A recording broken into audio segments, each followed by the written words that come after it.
예수님께서 마지막 징조에 관한 말씀을 마태복음 24장에서 해주셨습니다. 마지막 말세에 있게 될 현상들을 이야기해 주셨는데 그 가운데 가장 우리가 주목해야 될 말씀 가운데 하나는 마태복음 24장 12절 말씀입니다. 여기에서 주님이 이렇게 말씀하셨는데 불법이 성함으로 많은 사람의 사랑이 식어지니라. 많은 사람의 사랑이 식어지니라. 마지막 때, 말세의 때에 가장 주님이 안타까워하는 대표적인 모습 가운데 하나가 사람들의 사랑이 식어지고 있다라고 하는 겁니다. 이것은 주님의 그 안타까움이 이 말씀 속에 그대로 배어 있는 것을 우리가 볼 수 있습니다. 또 예수님께서 이 마지막 기도를 드리신 장소가 겟세마네 동산이잖아요. 이 겟세마네 동산에서 주님이 기도하실 때 시몬을 향해서 하신 말씀도 주님의 그 안타까움이 그대로 배어 있습니다. 마가복음 14장 37절에 보면 시몬아 자느냐, 시몬아 자느냐, 내가 한시도 깨어 있을 수 없더냐, 이 말씀이거든요. 지금 주님이 겟세마네에서 드리신 이 기도는 정말 고난의 잔을 앞두고 드린 기도였고, 그리고 이 고난은 자신이 알고 당하는 고난입니다. 우리가 같은 고난이라도 모르고 당하는 고난은 모르니까 그냥 탁 이렇게 한번 고난당하고 엎어지고 넘어질 수 있어요.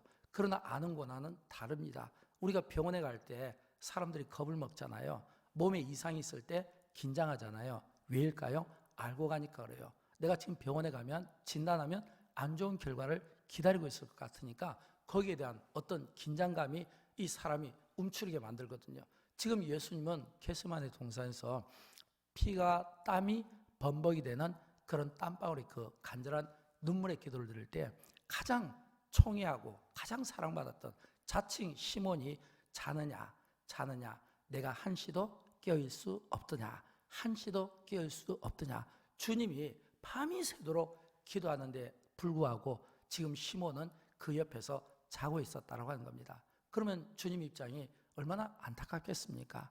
여러분, 이런 이 안타까움이 오늘 우리에게는 없을까요? 예수님께서 마지막 징조를 말씀하면서 사람들이 사랑이 식어가고 있다. 또 마지막 기도를 드리시면서 한시도 깨어올 수 없더냐.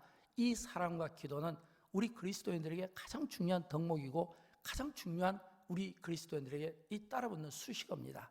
근데도 사실은 우리 그리스도인들이 가장 되고 있지 않는 것이 또 이 사랑과 기도인 거예요. 왜냐하면 그만큼 말은 쉽지요. 우리가 립 서비스를 할 때는 누구든지 나의 사랑을 자랑하고 싶고 나의 기도를 자랑하고 싶지만, 그러나 막상 사랑의 현장에 가보면 그게 잘 되지가 않아요.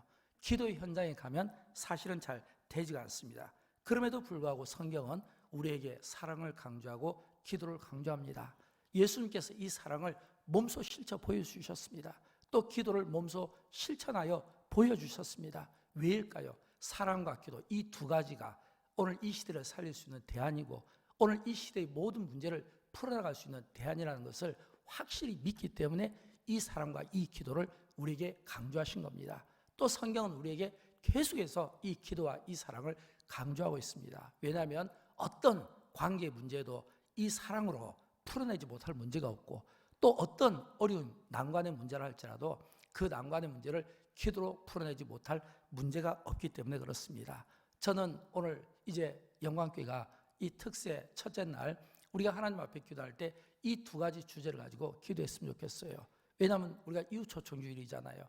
여러분, 이 이웃초청주일을 위한 이 기도, 이 합심기도, 이 특별한 이 기도는 이거는 사실은 이게 하늘에서도 땅에서도 사실은 영적인 전쟁이라고도 볼 수 있습니다. 왜냐하면 한 영혼을 우리는 건져와야 되고, 우리가 한 영혼을 건져오고 데려오는 게 사실은 이게 영적인 관점에서 보면 다 세상에서 다 어둠 속에 사로잡힌 사람들이고 미혹의 영에 사로잡힌 사람들이고 이런저런 마음의 상처, 근심으로 사로잡힌 자들이고 그 영혼을 우리가 주님께로 이렇게 데려오는 거잖아요. 이건 뭐냐면 생명을 품는 거잖아요. 이런 이 생명을 품는 이 역사가 어떻게 그냥 일어날 수 있습니까? 여러분, 사람의 마음이 쉽게 바뀌나요? 다쳤던 마음이 쉽게 열리나요? 어떤 결심들이 그렇게 이루어지나요? 절대 쉬운 게 아니에요. 그래서 사실은 이 생명을 살리는 일은 가장 소중하고 가장 고귀하고 가장 가치 있는 일이에요. 그래서 이 귀한 일을 할 때 우리는 영적으로 단단히 에베소서 6장에 나와 있는 것처럼 이 영적인 전신갑주를 입고 우리가 단단히 영적인 이 무장을 통해서 이 거룩한 일을 수행해야 된다라고 하는 겁니다. 그런 의미에서 우리는 다시 한번 사랑에 대한 정의를 좀 가져봤으면 좋겠어요. 왜냐하면 이웃초청주일은 생명을 살리는 일이고, 이 생명을 살리는 이 일이 생명을 구하는 이 일이 능력 있게 우리가 쓰임 받으려면 이 능력은 어디에서 나오는가? 생명을 살리는 능력, 생명을 구하는 능력, 여기는 사랑에서부터 시작한다는 겁니다. 왜냐하면 사랑은 가장 가치 있는 정신이기 때문입니다. 그래서 오늘 베드로 사도는 본문 8절에서 무엇보다도 뜨겁게 서로 사랑할지니, 무엇보다도 뜨겁게 서로 사랑할지니 사랑은 허다한 죄를 덮느니라, 이렇게 말씀합니다. 이 사랑은 하나님의 위대한 속성입니다. 예수님께서 세상에 오신 것은 바로 이 세상 때문입니다. 왜냐하면 요한복음 3장 16절에 보면 하나님이 세상을 이처럼 사랑하사라고 말씀하고 있잖아요. 또 뿐만 아니라 이 사랑 때문에 예수님은 우리의 모든 죄를 대속해 주시기 위하여 홀로 그 외로운 그 골고다산을 올라가시고 십자가를 지신 것도 사랑 때문입니다. 예수님의 제자들을 보십시오. 그 12명의 제자들을 보면 하나같이 참 다루기 힘들고 그리고 하나같이 변화받기 힘든 자들입니다. 그럼에도 불구하고 예수님의 사랑이 그 제자들을 변화시킨 겁니다. 예수님을 만났던 사람들마다 예수님의 그 사랑 앞에 굴복당하고 무릎을 꿇게 된 겁니다. 예수님은 이 사랑을 우리에게 보여주셨고 몸소 실천해 주신 겁니다. 그리고 이 사랑이 오늘 이 시대를 살리는 이 능력이 사랑에 있고, 또 생명을 구하는 능력이 사랑에 있고, 그래서 예수님이 우리에게 가르쳐 주신 요한복음 13장에 보면 세 계명이라고 하잖아요. 이 세 계명은 어떤 의미로 보면 예수님의 메시지거든요. 마지막 이 시대를 살리는 메시지인데, 그 메시지에서 주신 말씀이 뭐냐면 서로 사랑하라, 이거였거든요. 서로 사랑하라. 왜 서로 사랑하라 라는 이 말씀을 주셨을까요? 생명을 구하고 생명을 살리는 일에 서로 사랑하는 이 능력만큼 가치 있고 고귀한 일은 없기 때문에 예수님께서 서로 사랑하라, 이렇게 말씀한 겁니다. 그리고 이 사랑만이 이 지구를 살릴 수 있고 인간을 살릴 수 있고 자연을 살릴 수 있다고 하는 겁니다. 원래 우리 인간은 에덴 동산에서 하나님께서 만드신 이 에덴에서 우리는 행복한 천국의 삶을 거기서 이미 우리는 살게 되어 있고 원래부터 누리게 되어 있던 삶 아닙니까? 우리에게 죄가 들어오기 전까지 우리는 사실은 이 에덴의 그 축복을 우리가 누리며 살아야 되는 겁니다. 이 에덴의 축복은 어떤 땅일까요? 거기에는 모든 생명들이, 인간이 그리고 모든 짐승들이 전부 다 이렇게 뒹굴면서 이 아름다운 이 세계를 만들어 나갔던 그런 세상이잖아요. 그런데 죄가 딱 이 에덴 동산에 들어오니까 인간끼리의 관계도 깨어지게 되고 인간과 자연의 관계도 깨어지게 되고 또 뭐냐면 인간과 동물의 관계도 깨어지게 되고 모든 게 다 파괴가 된 거예요. 사실 하나님이 이 세상을 창조하시고 인간을 창조하실 때는 행복한 모습 아니겠습니까? 여러분, 우리 부모가 자녀를 낳을 때 그 자녀를 낳을 목적 중에 하나가 그 자녀를 통해서 행복을 꿈꾸고 그 자녀를 통해서 아름다운 세상을 꿈꾸지, 어떤 부모가 내 자녀를 낳을 때 이 자녀가 세상에서 악한 일을 하게 될 거야, 악한 일을 하는데 앞장설 거야, 아니면 악한 일을 도모할 거야, 이 자녀 때문에 앞으로 이 세상은 더 어두워지고 안 좋아질 거야, 이런 기대와 이런 생각으로 자녀를 낳겠습니까? 그런 부모는 지구촌에 한 사람도 없습니다. 모든 부모는 다 내 자식이 태어나고 내 자식을 통해서 이 생명의 이 기쁨을 맛보면서 이 세상에 이 자녀처럼 내가 갖는 이 자녀에 대한 이 기쁨처럼 행복을 갖고 싶어하는 이런 마음은 모든 인간에게 다 있는 거예요. 하나님도 마찬가지예요. 하나님께서 이 세상을 두실 때는 우리에게 기쁨을 주고 싶었던 겁니다. 행복한 삶을 원했던 거예요. 그러므로 우리가 행복한 삶을 원하려면 하나님과의 관계도 좋아야 되고 자연과의 관계도 좋아야 되고 사람과의 관계도 좋아야 되는데 죄가 이 모든 것들을 전부 다 허물어뜨리는 거예요. 그래서 인간이 이 자연과 관계가 좋지 못하니까 모든 자연을 다 환경을 파괴하지 않습니까? 사회훈련할 때 로마서 8장을 우리가 공부하지 않습니까? 로마서 8장을 공부하면 이 로마서 8장에서 바울은 굉장히 깊은 신학을 우리에게 들려주고 있습니다. 왜냐하면 지금부터 2000년 전이잖아요.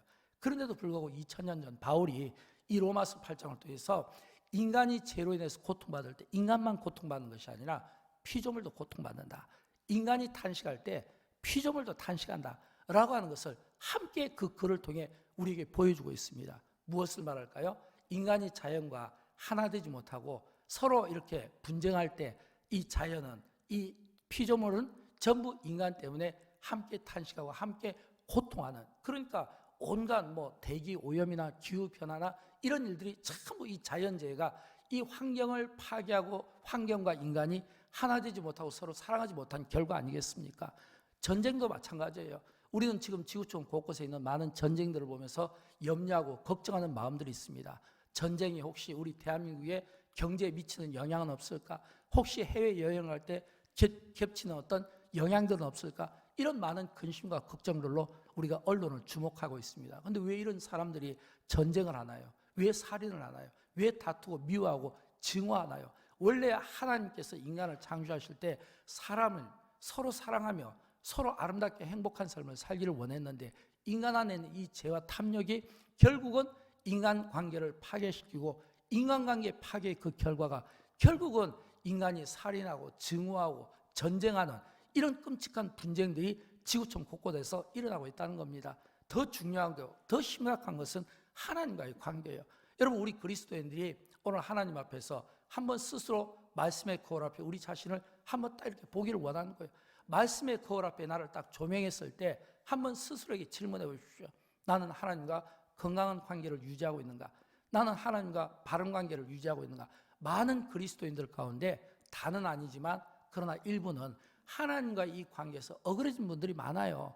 겉으로는 외형적으로는 멋있는 그리스도인의 삶을 사는 것 같지만 그러나 사실은 집떠난 탕자와 같은 삶을 살아가고 있다고 하는 겁니다. 겉으로 보면 상당히 내면이 영적으로 가득 차 있는 것 같지만 온갖 더러운 찌꺼기들로 가득 차 있는 모습들이 있다는 거예요. 우리가 다 하나님과 나는 1대1에서 좋은 관계라고 이야기하고 싶지만 그러나 우리의 속사람을 한번 들여다보시라 이거예요. 로마서에 보면 1장, 2장, 3장에 보면 이 인간의 속사람의 모습이 나오는데 이 성경이 표현하는 모든 죄의 목록들이 다 나와 있는 거예요. 로마서 1, 2, 3장에 그러면 거기에 나와 있는 모든 죄의 목록들이 다 나와 있는데 그 죄의 목록들이 다 나와 있다가 그 다음에 어떤 말씀이 나오냐면 의인은 없나니 하나도 없다. 또 죄의 싹은 사망이다. 이런 표현들을 쓰거든요. 그렇다면 이런 모든 이 죄의 목록들이 왜 생기게 되었는가? 십계명이 왜 생기게 되었는가? 라고 하면 전부 그 원인은 우리가 하나님과 바른 관계를 갖지 못하고 이웃을 사랑하지 못한 결과 사랑하지 못하니까 죽이고 빼앗고 또 간음하고 사랑하지 못하니까 우상 숭배하고 전부 사랑하지 못한 이 결과로 인해서 이런 끔찍한 일들이 오늘 우리 주변에 일어나고 있다는 것을 우리에게 보여주고 있는 겁니다. 그러므로 우리가 이번 이 특세를 통해서 다시 한번 우리가 점검해야 될 것은 사랑이에요. 우리가 이웃초청주의를 준비하는데 우리가 어떤 마음으로 준비해야 되겠습니까? 주님이 우리에게 주신 사랑, 하나님께서 우리에게 베풀어 주신 사랑, 하나님의 이 긍휼, 인간을 향한 이 긍휼, 예수 그리스도의 이 긍휼의 마음, 이 사랑의 마음으로 우리가 이웃초청주의를 준비해야 되지 않겠습니까? 그렇다면 오늘 이웃초청주의를 준비하고 태신자를 품은 내가 이 사랑이 있는가? 예수님께서 이 가룟 유다가 자기를 은30에 팔았는데도 불구하고 그냥 그대로 내버려두라 라고 말씀하고 도마가 예수님을 믿지 못해서 만져야 믿고 그리고 직접 손가락을 넣어봐야 믿겠다고 하는데도 불구하고 그대로 내버려두라고 하잖아요. 이 말은 뭐냐면 예수님은 아신 거거든요. 제자들 가운데 믿지 못한 자도 있고 배신하는 자도 있고 의심하는 자도 있고 그런데도 불구하고 주님은 그냥 자신을 다 내어버려 주신 거예요. 사랑이라는 것은 나를 주장하면 안 돼요.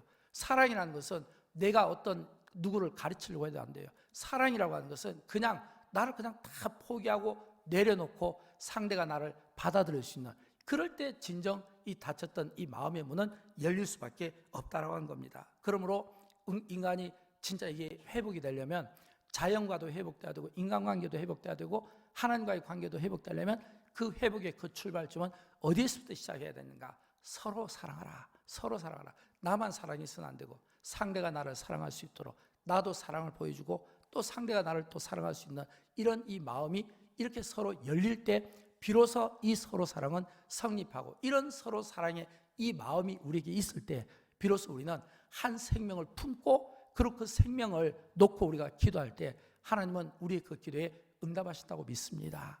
아이를 해산하는 그 어머니는 그 생명을 품고 그 10개월 동안 계속해서 그 아이에게 아마 이렇게 속삭일 거예요. 아이야, 내가 너를 사랑한다. 내가 너를 위해서 태몽을 꾸어서 내가 너를 사랑해.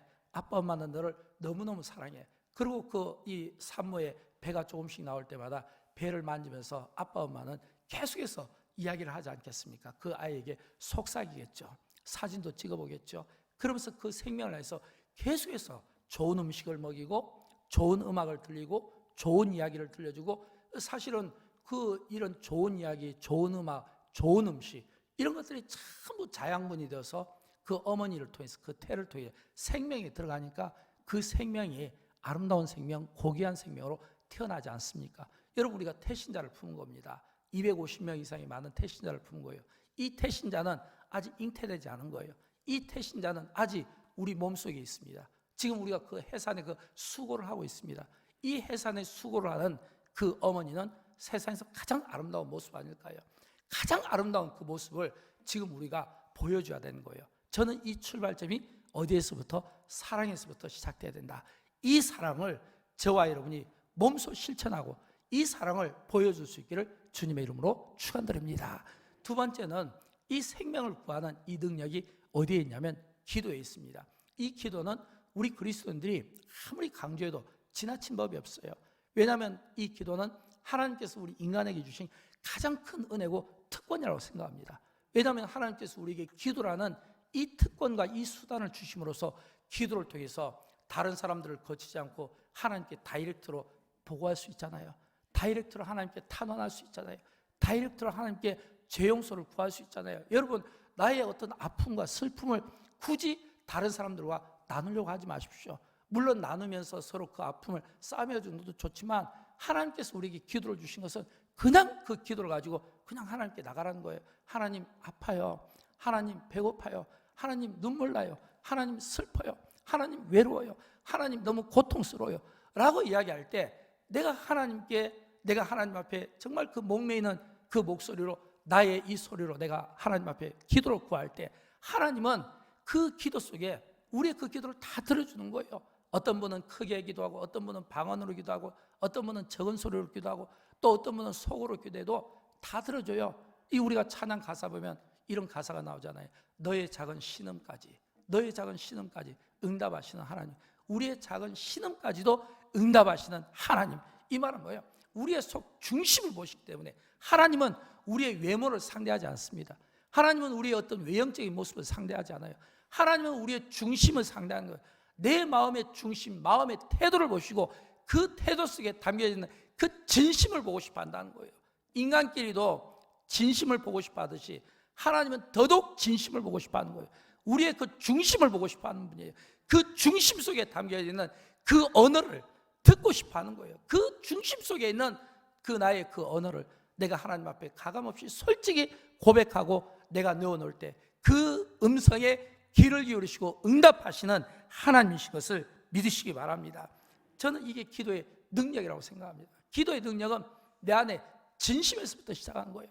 저는 오늘 우리 시대에 일어나는 일련의 일들을 보면서 참 안타까움을 많이 갖습니다. 그러나 우리가 어떤 일들 앞에는 반드시 원인이 있고 그 원인의 결과라고 저는 생각하는 거예요. 왜 오늘 이 지구촌이 곳곳에서 전쟁과 포성이 일어나고 있는가? 왜 지구촌 곳곳에서 많은 자연재해가 불과 2, 3년 사이에 끔찍한 일들이 지구촌 곳곳에서 막 일어나고 있는가? 사실은 이런 일들은 전부 어떤 원인의 결과거든요. 근데 사실은 이 원인의 결과 앞에 하나님께서 우리에게 더 먼저 대안을 주신 겁니다. 성경은 하나님께서 에덴 동산을 만드시고 아담과 하와에게 실과를 먹으라고 했지 선악과를 먹으라고 먼저 말씀하시지 않았어요. 실과를 먹으라고 말한 거예요. 그리고 나중에 선악과를 먹으라고 말했어요. 근데 인간은, 이 재성을 가진 인간은 항상 하나님께서 말씀하신 먼저 첫 번째 말씀이 답인데 이 답보다는 두 번째 말씀에 우린 더 많은 관심을 갖는 겁니다. 선악과를 먹었으면, 죄송합니다, 실과를 먹었으면 선악과를 먹을 일이 없는데 이 실과를 먹지 않으니까 선악과에 눈이 가게 되는 거예요. 마찬가지예요. 하나님께서는 우리에게 기도를 말씀해 주시지 않았습니까? 예수님의 기도를 한번 묵상해 보십시오. 이 예수님의 기도는 오늘 우리에게 너희는 이렇게 기도하는 거야. 주기도문을 가르쳐 주시고, 너희는 이렇게 기도하는 거야. 밤이 맞도록 기도하시고, 너희는 이렇게 기도하는 거야. 새벽에도 기도하시고, 너희는 이렇게 기도하는 거야. 시간마다 기도하시고. 이거는 뭐냐면 이렇게 기도는 하라는 거예요. 근데 이런 이 기도를 우리에게 가르쳐 주셨는데 이 기도를 우리가 멈추고 세계가 멈추고 많은 그리스도인들이 멈추면 그 기도하지 못한 그 원인의 그 결과가 오늘 우리 앞에 있는 끔찍한 이런 일들이 일어나고 있다는 것입니다. 저는 몇 해 전 코로나19 때 그때 지구촌에 있는 많은 끼어있는 신실한 이 믿음의 그리스도인들이 그들 스스로가 자발적으로 자신들이 주어진 각자의 역할에서 각각 그 일터에서 기도하는 그런 모습들을 우리가 영상을 통해서 많이 보지 않았습니까? 공무원들은 공무원들을, 병원에서는 병원으로, 또 시민들은 시민으로 전부 각자의 주어진 위치에서 기도했거든요. 그때 그 기도할 때 세계가 많이 놀랐어요. 아마 영적인 세계에서는 마귀들이 깜짝 놀랐어요. 왜냐하면 이 어떤 코로나라든지 이런 질병 앞에 이 세계가 무력해지고 사람들이 무력해질 줄 알았는데 오히려 꿋꿋하게 그때 기도하는 그 모습을 통해서 크리스찬의 정체성이 나오게 된 겁니다. 아, 그리스도인들은 기도하는 사람들이구나, 이게 나오게 된 거예요. 근데 또 올해 연초에 이 미국 이 켄터키에 있는 에즈버리 대학에서 일어난 이 대영적 부흥운동이 있었어요. 사실은 이 켄터키 에즈버리 대학에서 일어난 이 영적인 이 성령운동이 그 3주 동안 있었지만 이 3주가 전 세계를 굉장히 놀라게 한 거예요. 왜냐하면 그 3주 동안 에즈버리 대학에서 있었던 이 성령운동은 이게 뭐 무슨 누구에 의해서 강요한 게 아니거든요. 유명한 목사가 설교한 것도 아니고 기도에 탁월한 사람들이 기도한 것도 아니에요. 그냥 평범한 그냥 채플 강사였어요. 그냥 평범한 이름도 알려지지 않은 한 무명의 젊은 채플 강사가 그냥 하나님의 말씀을 놓고 강론했어요. 제가 영상을 보니까 그분이 뭐 특별히 설교에 은혜를 끼치거나 특별히 그 뭐 설교에 능력이 있는 것을 제가 발견하지 못했습니다. 그냥 평범한 일상의 그런 말씀들이었어요. 근데 그 일상의 말씀들을 듣는 청중들, 그 청중들이 누구냐면 대학생들이에요. 기독교 학교니까 채플이 있고 이 채플에 있는 그 학생들 가운데 한 20여 명의 학생들, 그들도 뭐 특별히 어떤 뭐를 내세울 만한 사람이 아니었어요. 그냥 20대 평범한 젊은 청년들이었어요.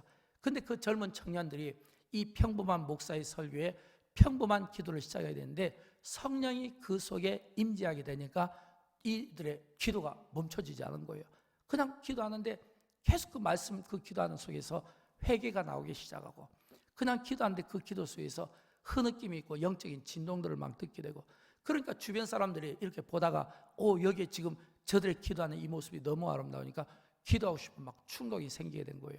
하나둘씩 모여들게 되고 교수들이 막 모여들게 되고. 근데 더 놀라운 것은 이 에즈버리 대학교 바로 그 옆에 뭐가 있었냐면 신학교가 있었어요.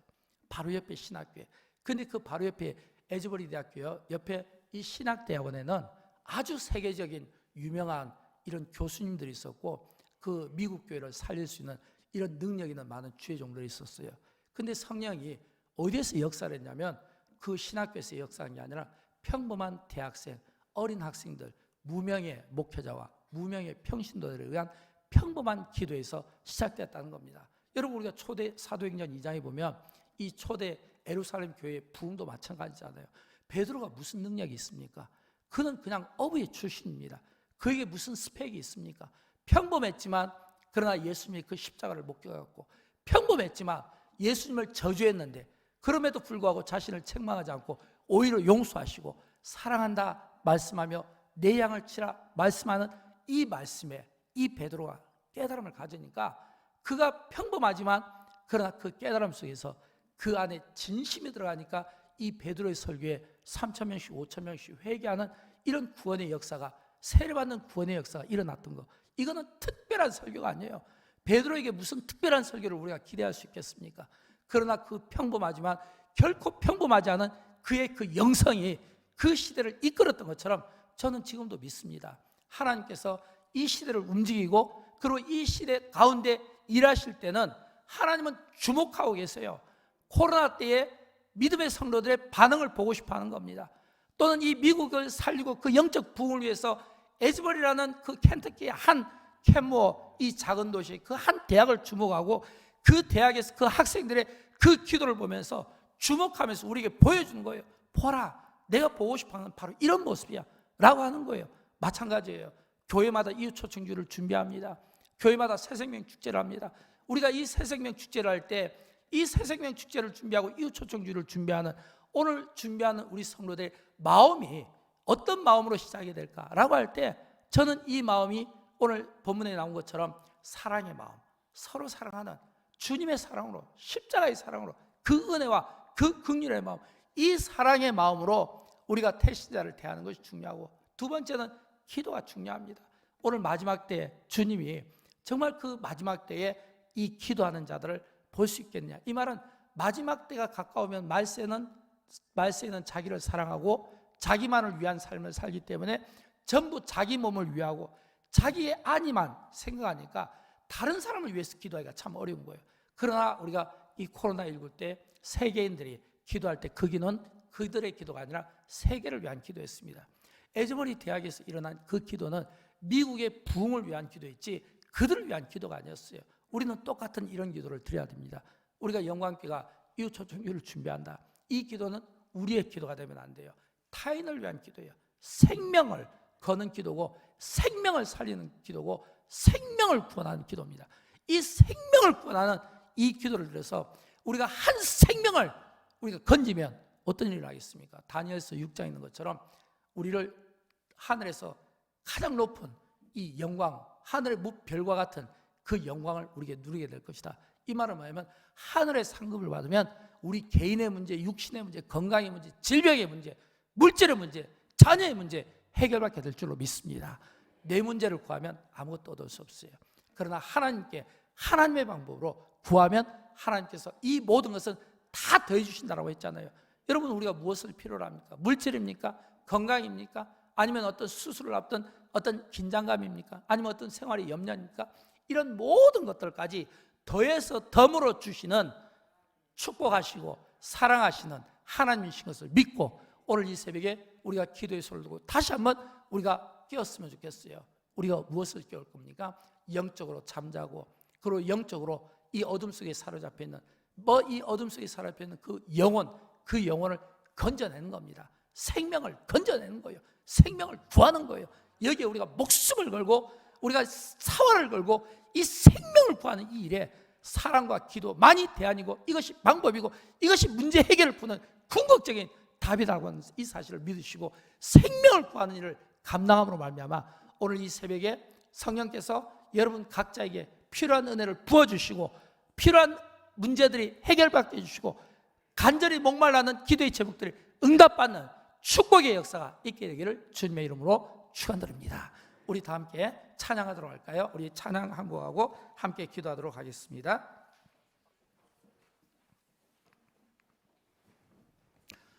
어느 목사님이 이 합심기도를 해석할 때 이런 이야기를 해놨더라고요. 합심기도의 능력은 어떻게 나타나냐면 이 곱하기로 나타난다고 하더라고요. 2명이 합심기도하면 4명, 그리고 3명이 합심기도하면 9명, 10명이 합심기도하면 100명, 100명이 합심기도하면 10,000명이 된다고 합니다. 이게 합심기도의 능력이고 이 합심기도의 이 능력은 이런 식으로 기하급수적으로 늘어난다라고 하는 겁니다. 사랑하는 여러분, 우리가 찬양하고 함께 기도할 때 이런 이 합심기도의 이 능력을 통해서 정말 다시 한번 세상을 향해서 두드리고 도전하는 이런 영적인 거룩한 하나님의 군대가 되기를 진심으로 축복합니다. 함께 찬양하도록 합니다.